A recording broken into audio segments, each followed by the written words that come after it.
नमस्कार, मैं हूं दीपक और आप देख रहे हैं टीएसके टॉक्स। इससे पहले कि हम कल रात को जो एसआरएच और आरसीबी का मैच हुआ था उस पर हम चर्चा करें, उसके पहले आपको अतीत की गलियों में लेकर के चलते हैं कि कैसे एसआरएच ने आरसीबी वालों के दिल तोड़ दिए। जैसे कल रात को तोड़ दिए, वैसे ही 2016 का फाइनल एसआरएच मारती है कुछ 208 के आसपास और आरसीबी अच्छा खासा चेस कर रही थी।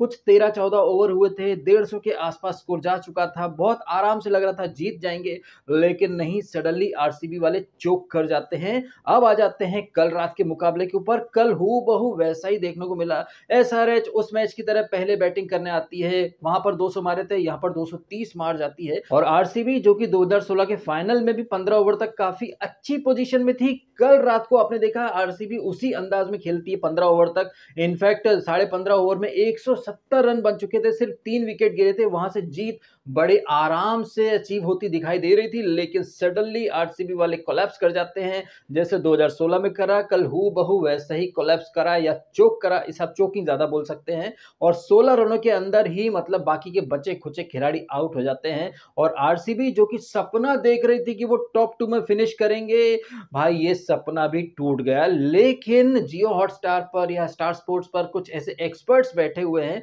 जो आरसीबी के फैंस को कह करके चूतिया बनाने का उन लोगों ने मिशन शुरू कर रखा है। और ये जो एक्सपर्ट्स हैं, इनकी बातें आप सुनते होंगे तो थोड़ा बहुत अगर आप क्रिकेट को फॉलो करते हैं, जानते हैं, तो आप कहीं ना कहीं मनी मन हंसने लगते हैं कि भाई ये आदमी बोल क्या रहा है। ये इसका जो नाम है, जिसका फोटो देख रहे हैं, ये कोई तिवारी करके भाई लच्छेदार बातें करना, कोई इससे सीख ले। मेढक की तरह आंखें घुमाना। आरसीबी फैंस आपके लिए गुड न्यूज है, अब जो मैच है आपका वो बेंगलोर से लखनऊ में शिफ्ट हो चुका है और यहाँ पर बैटिंग काफी अच्छी होने वाली है दोस्तों। आरसीबी आपके लिए चांसेस बन सकते हैं। मुंबई के लिए खतरे की गड्डी कहाँ, मतलब कौन सा सस्ता नशा फूक करके ये लोग बातें करते हैं। अब क्या है कि आज का जमाना ऐसा कि लोग डिप्लोमेसी या शुगर कोटिंग या फिर तलवा चाटू जो प्रवृत्ति होती है ना, ऐसे लोगों को बहुत अप्रिशिएट करते हैं और ऐसे लोगों के जो व्यूज हैं वो करोड़ों में जाते हैं। लेकिन ये जो सो कॉल्ड एक्सपर्ट्स हैं जो कि शुगर कोटिंग वाले अंदाज में लच्छेदार बात करके फैंस को रिझाने की कोशिश करते हैं, एक्चुअली में इनका हाल क्या है, आन का ना गान का, ज्ञान दें ब्रह्मांड का। और ये जो जिसकी मैं बात कर रहा हूँ, उस बंदे ने सीएसके को ऑक्शन के बाद काफी लबरेज तरीके से चने के झाड़ पर चढ़ा दिया था कि भाई दुबे है, हुड्डा है, ये है त्रिपाठी, विजय शंकर। मतलब मैं पहले भी उस बंदे के बारे में बोल चुका हूं और अब यहां पर इसलिए बोल रहा हूं क्योंकि 3-4 दिनों से ना मैं वेट ही कर रहा था। जब से उस बंदे का वीडियो मेरे फीड पर आया, मैंने देखा कि भाई ये बोल क्या रहा है। एसआरएच माना कि प्लेऑफ की रेस से बाहर हो गई है, बट जब भी आरसीबी कुछ अच्छा अचीव करने जाती है तो एसआरएच वालों की शक्तियां, अद्भुत शक्तियां जो है वो वापस से आ जाती हैं। और ये एसआरएच की टीम, जैसे कि काफी सारे एक्सपर्ट जो है वो आरसीबी के सामने बिल्कुल भी तवज्जो नहीं दे रहे थे, कल भाई साहब एक तरफा मुकाबला बना दिया। और एसआरएच की तरफ से ईशान किशन, भाई साहब ये ईशान किशन ने आई थिंक 5 साल पहले भी कुछ 90 समथिंग मारे थे, कल भी वो 95-94 मार करके चला गया है। बताइए, अभिषेक, हेड, कलासन, ये तीनों सस्ते में आउट हो जाते हैं। इसके बावजूद आरसीबी के बॉलर जो हैं वो 230 बनवा देते हैं। और जब 230 का टारगेट होता है सामने तो साइकोलॉजिकल प्रेशर तो बन ही जाता है। और ये जो एक साइकोलॉजिकल प्रेशर होता है, इसकी चपेट में आकर के खिलाड़ी कैसे ब्लंडर करते हैं, ब्रेन फेड हो जाता है, ये आपने देख लिया। ये तो गनीमत है कि ये विराट कोहली और फिल सॉल्ट ने थोड़ी अच्छी स्टार्ट दे दी, टीम को एक फाउंडेशन बना करके दिया, बट आगे सारे चोकर्स थे, चाहे वो जितेश शर्मा हो या रजत पाटीदार। भाई रजत पाटीदार जो है, कहने को आरसीबी का कप्तान है, लेकिन कल उसे इंपैक्ट सब बना दिया गया। टॉस करने कौन आता है? जितेश शर्मा, जिसे कि कोई खास एक्सपीरियंस है नहीं। वैसे जितेश शर्मा ने टॉस जीता और टॉस जीतने के बाद जितेश ने वही गलती करी जो एमआई वर्सेस डीसी में फैफ डुप्लेसी ने करी थी। और उस मैच के तुरंत बाद एलएसजी और जीटी का मुकाबला हुआ, जिसमें कि शुभमन गिल भी टॉस जीतता है। टॉस जीत करके गिल ने भी फील्डिंग पिक करी। वो अक्षर पटेल तो खेला नहीं था, डुप्लेसी कैप्टन था उस मैच में, उसने भी टॉस जीता। We would like to field first. और कल रात को आपने देखा, यहाँ पर जितेश शर्मा टॉस जीत जाता है और हम तो भैया फील्डिंग प्रेफर करेंगे। तो ये 3 मैच हुए हैं, डीसीएमआई का, एलएसजी जीटी का और ये एसआरएच और आरसीबी का, ये तीनों के तीनों मैच आप देखें एक जैसे गए हैं। वहां पर फर्स्ट इनिंग में स्काई ने रन मारे थे और जीटी और एलएसजी में मिचेल मार्श ने सेंचुरी मारी थी और कल ईशान किशन। यानी कि जो 3 मैच हैं, इन तीनों ही मैचों में पहले जिस टीम ने बल्लेबाजी करी है वहां से एक खिलाड़ी 90 या 100 के आसपास मार के गया है। और वो टीमें जिन्होंने टॉस जीत करके फील्डिंग करने का फैसला करा था, उनकी बैटिंग जो है वो कोलैप्स कर जाती है, चाहे वो एमआई वर्सेस डीसी का मैच हो, जीटी वर्सेस एलएसजी का मैच हो, और ये कल रात को आरसीबी और और एसआरएच ही जो 3 मैच गए हैं, तीनों के तीनों मैच एक ही जैसे गए हैं। और जो कल का जो मैच था, जिसमें टॉस होने से पहले पिच रिपोर्ट आती है, पिच रिपोर्ट में तमाम एक्सपर्ट्स भी बोल रहे थे कि भाई ये बड़ा ग्राउंड है, यहाँ पर बॉल जो है वो थोड़ी ग्रिप कर सकती है, अगर जो बॉलर जो कि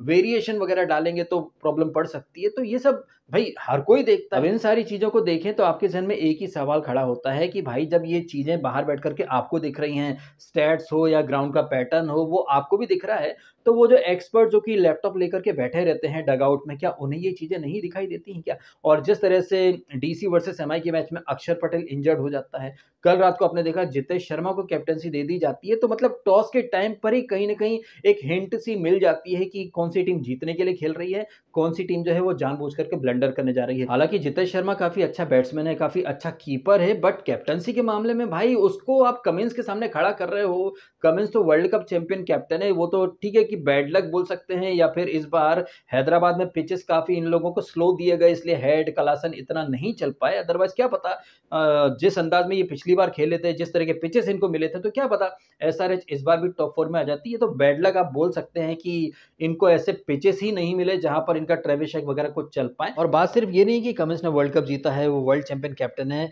आप एक कप्तान के नाते खुद कितना डिलीवर कर रहे हो। कमिंस ने भाई कल कप्तानी भी अच्छी करी है, उसने 3 विकेट निकाले हैं, क्रूशियल टाइम पर उसने जबरदस्त बॉलिंग चेंजेस किए हैं, ईशान मलिंगा को लेकर आया, वो 2 विकेट ले गया, पाटीदार को रन आउट किया। उसके बदले में आप देखो वो सामने जितेश को, तो जितेश ने क्या करा भाई साहब, पैथेटिक बॉलिंग चेंजेस, मतलब समझ में ही नहीं आ रहा था कि करना है, क्या नहीं करना है। और जब रन बनाने की बारी आई तो भाई वहाँ पर भी वो कुछ नहीं कर पाया। अंडर प्रेशर इतना आया कि भाई वो खुद ही चोक कर बैठा। तो आप समझ सकते हैं कि जब इतना बड़ा मैच है, आपको नंबर 2 पर जाना है, टॉप 2 में आना है, और वहाँ पर जब आप अपने परमानेंट कैप्टन को बिठा देते हो, एक नए प्लेयर को कप्तान बना के खड़ा कर देते हो। बट फिर भी 100 बात की एक बात ये है कि पैट कमिंस के सामने आपने टोटली इनएक्सपीरियंस्ड कैप्टन को ला करके खड़ा कर दिया, तो जो हाल हुआ है इनका वो हाल होना तो लाज़मी है। ठीक वैसे ही जैसे फुद्दू फरहान की अम्मी का नाम शब्बो आज़मी है, और कल अगर आप देखें तो 15 ओवर तक भाई 170 बना लिए हैं, उसके बावजूद अगर आप लोग हार जाते हो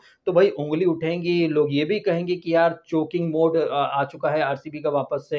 एक लेगेसी जो है 2016 में आपको दिखी, आपको हर बार दिखती है, पिछले साल भी आपको दिखी, प्लेऑफ में पहुंच गए तो कूदने लग गए, उछलने लग गए जैसे ट्रॉफी जीत ली हो, बाद में हार गए। कहने का मतलब है कि आरसीबी वालों का जो ट्रैक रिकॉर्ड है वो आपको भी दिखता है, मुझे भी दिखता है, तमाम एक्सपर्ट्स को भी दिखता है। इतना सब देखकर भी कोई कैसे ये बातें कर सकता है कि आरसीबी के लिए गुड न्यूज़ है, ग्राउंड चेंज हो चुका है, आप लखनऊ में खेलोगे, ये है, वो है। जबकि हकीकत ये है कि आरसीबी का टॉप 2 का जो चांस है वो तो खत्म हो चुका है, उनका एक ही मैच बचा है। पंजाब के 2 मैचेस बचे हैं, गुजरात का भी 1 मैच बचा है, गुजरात ऑलरेडी टॉप पर है।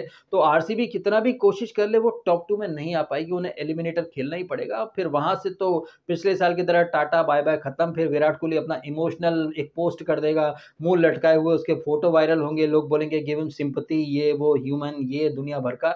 जबकि ये विराट कोहली जब जीत जाता है, जैसे वर्ल्ड कप जीता था, तो स्पीच दी थी कि भैया भगवान के आगे नतमस्तक हो, कोई ईगो नहीं, कोई एटीट्यूड नहीं, be humble, respect each other. But यही विराट कोहली जो कि प्रेमानंद जी के सामने जाता है, नाम जबकि एक्टिंग करता है वहां पर, उसका पीआर उसे बहुत महिमा मंडित करता है, लेकिन यही विराट कोहली अपने से छोटे प्लेयर्स को, जो कि इससे 10-15 साल छोटे हैं, उन्हें बुली करता है। जिस तरह से अभिषेक का कल विकेट गिरा, अभिषेक तो भाई अपने इंडियन क्रिकेट का फ्यूचर है ना। और ये कोई पहली बार नहीं है कि विराट कोहली ने किसी इंडियन क्रिकेटर को ही स्लेज करा हो, पहले वो सूर्य कुमार यादव को भी स्लेज कर चुका है। विराट की संगत में वो मोहम्मद सिराज भी था आरसीबी में, सिराज ने एक दिन पहले वो पूरन को स्लेज करा तो पूरन ने छक्के चौके मार के भुड़ता बना दिया। तो ये जो स्लेज करना है या फिर उंगलियां करना, भाई ये चोकली, मतलब फिर चोकली बोला जाएगा विराट कोहली को? ऐसी हरकतें करने वालों को भाई हम तो चोकली बोलते हैं। ग्राउंड में तुम गालियां बकते हो, बेन स्टोक्स करते फिरते हो, तुम्हारा जो रेस्टोरेंट है उसमें तुम वहां पर मांस, मच्छी, मटन सब बेचते हो, फिर वहां प्रेमानंद जी के आश्रम में जाकर के बैठ करके नाम जबकि तुम नौटंकी करते हो। तो विराट कोहली एक नंबर का ढकोसलेबाज इंसान है भाई साहब। ऑड डेज में भक्ति करेगा, आडंबर नहीं करना चाहिए, भगवान के सामने नतमस्तक रहो, कोई घमंड नहीं, कोई एटीट्यूड नहीं। बट ग्राउंड में देखो भाई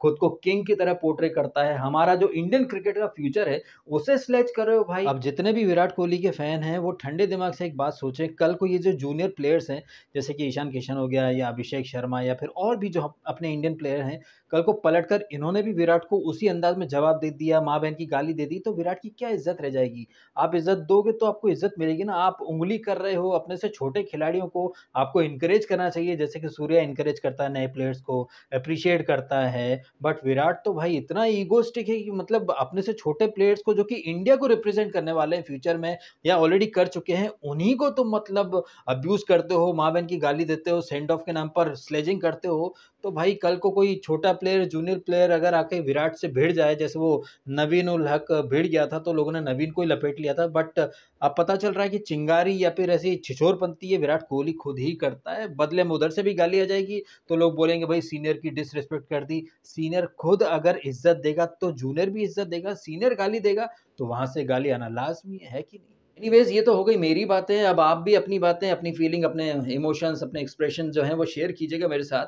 क्या आपको लग नहीं रहा कि आरसीबी कल जिस तरह से चोक करी है, बिल्कुल हूबहू 2016 का इन्होंने रिपीट टेलीकास्ट कर दिया। वहाँ पर भी अच्छी स्टार्ट मिली, बाद में चोक कर गए, कल भी अच्छी स्टार्ट मिली, बाद में चोक करके चले गए। और कल जो मैच हुआ है, ये जो पिछले 2 मैचेस थे, जीटी और एलएसजी और एमआईडीसी, बिल्कुल उसी अंदाज़ में ये मैच भी गया। तो एक अलग ही स्क्रिप्ट चल रही है, टीमें टॉस जीतती हैं, फील्डिंग का फैसला करती हैं और फिर चोक कर जाती हैं। ये जो पैटर्न चल रहा है, इसके बारे में विराट कोहली जो दिखाता कुछ और है बट हकीकत में कुछ और है, इसके बारे में आपके ओपिनियन, जिस तरह से वो जूनियर क्रिकेटर्स को बुली करता है, क्या आपको ये चीज़ कहीं से कहीं तक सही और या फिर डिफेंड करने लायक लगती है या नहीं लगती है? कमेंट अवश्य कीजिएगा। फिलहाल आपने समय निकाला, वीडियो देखा, आपका बहुत-बहुत धन्यवाद। Thank you so much.